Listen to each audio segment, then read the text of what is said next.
खदान में काम करते समय अचानक उसे एक चमकती हुई चीज दिखाई दी। उसने तुरंत उसे उठाकर अपने मुंह में छिपा लिया, लेकिन उसकी यह हरकत सुपरवाइजर शर्मा की तेज नजरों से बच न सकी। शर्मा जी तुरंत सुरेश के पास गए और उससे वो हीरा छीन लिया।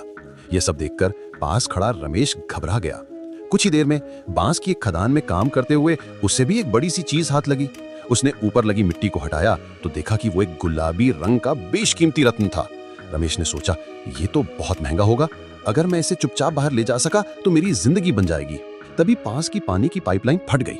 रमेश ने इस मौके का फायदा उठाया और तेजी से गुलाबी हीरे को अपने पैर के अंगूठे के बीच फंसा लिया। फिर उसने शौच जाने का बहाना किया और चुपचाप खदान से निकल गया। लेकिन तभी सुपरवाइजर ने उसे आवाज देकर रोका। खुशी की बात यह थी कि वो रत्न अभी तक नहीं मिला था। रमेश डरते डरते सुपरवाइजर की नजरों से बचकर पास की छोटी झाड़ियों में छिप गया। उसने सतर्कता से चारों ओर देखा। उसने अपने पैर के अंगूठे के बीच से हीरा निकाला।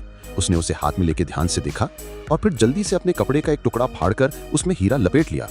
लेकिन जैसे ही वो उसे जमीन में गाड़ने वाला था, सुपरवाइजर शर्मा ने बंदूक तानकर उसे रोक लिया और हीरा सौंपने की धमकी दी।